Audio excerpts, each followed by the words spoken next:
Assalamualaikum warahmatullahi wabarakatuh. Saya Naila. Di sini saya akan menjelaskan tumbuhan dan bagian-bagiannya. Tumbuhan dan bagian-bagiannya terdiri dari akar, batang, daun, bunga, buah, dan biji. Yang pertama, akar.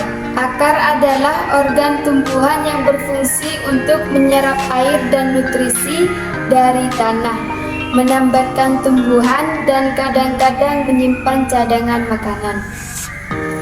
Akar tanaman yang kita kenal ada akar tunggang dan akar serabut. Akar tunggang atau dikenal juga sebagai akar utama adalah jenis sistem akar yang berkembang dari akar embrionik yang pertama kali muncul. Akar ini tumbuh lurus ke bawah dan menjadi akar utama dari tumbuhan. Adapun beberapa fungsinya, yang pertama menyerap air dan nutrisi. Akar tunggang berfungsi untuk menyerap air dan nutrisi dari tanah yang dibutuhkan untuk pertumbuhan. 2. Menyimpan cadangan makanan.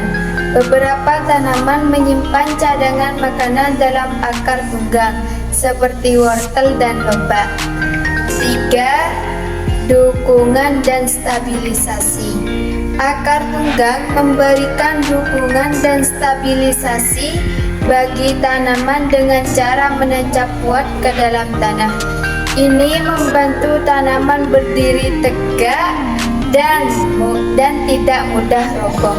Akar serabut. Akar serabut adalah jenis sistem akar yang berkembang dari jaringan batang dan biasanya ditemukan pada tanaman monokotil seperti rumput, jagung, dan kelapa. 2. Batang. Batang adalah bagian penting bagi tumbuhan yang mendukung dan mengangkut air, nutrisi, serta hasil fotosintesis antara akar dan daun. Adapun beberapa fungsinya, yakni yang pertama, mendukung tumbuhan. Batang berfungsi sebagai penyangga utama yang menjaga tumbuhan tetap tegak dan kokoh. 2. Transportasi air dan nutrisi.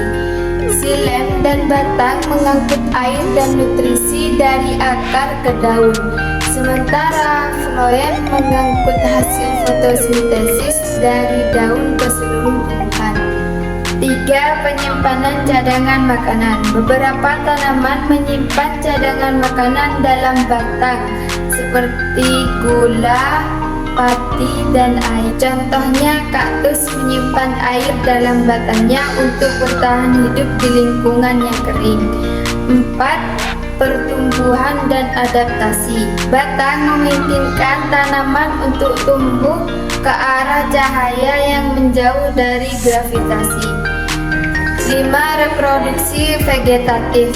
Pada beberapa tumbuhan, batang dapat berfungsi dalam reproduksi vegetatif. Misalnya, rimpan dan stolon adalah batang yang dapat menghasilkan tanaman baru. Yang ketiga, daun. Daun adalah bagian tumbuhan yang sangat penting dan memiliki beberapa fungsi utama. Yang pertama, dapat berfotosintesis.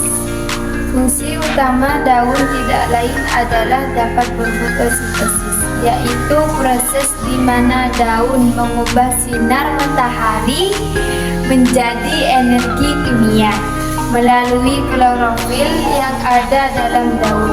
Tanaman dapat menyerap sinar matahari dan mengubah air menjadi karbon dioksida menjadi glukasa dan oksigen. 2. Penyimpanan. Beberapa tumbuhan menyimpan cadangan pada daun seperti air, nutrisi yang digunakan ketika kondisi kurang menguntungkan. Yang keempat, bunga. Bunga adalah struktur produksi pada tanaman yang berfungsi untuk menghasilkan biji melalui proses penyerbukan dan pembuahan. Bagian-bagian bunga terdiri dari yang pertama, mahkota bunga. Mahkota bunga adalah bagian yang biasanya berwarna cerah untuk menarik serangga penyerbu. Mahkota bunga juga melindungi bagian-bagian reproduksi bunga. Yang kedua, kepala sari. Kepala sari adalah bagian benang sari yang menghasilkan serbuk sari yang mengandung sel kelamin jantan. Yang ketiga, benang sari. Benang sari adalah organ reproduksi jantan pada bunga yang terdiri dari tangkai sari atau filamen dan kepala sari. Yang keempat, kepala putih. Kepala putih adalah bagian dari putih yang menerima serbuk selama proses pembuahan. Yang kelima, tangkai putih. Tangkai putih adalah bagian yang menghubungkan kepala putih dengan ovarium. Tangkai putih sebagai jalur bagi serbuk sari untuk mencapai ovarium. Yang terakhir, kelopak.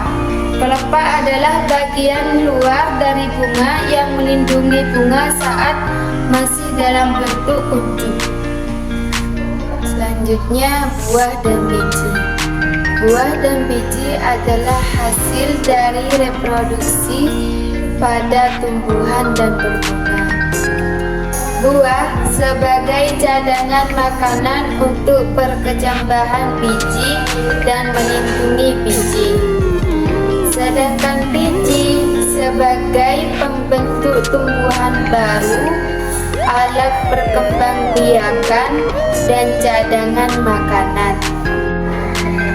Cukup sekian yang dapat saya sampaikan. Jangan lupa like, comment, share, dan subscribe. Assalamualaikum.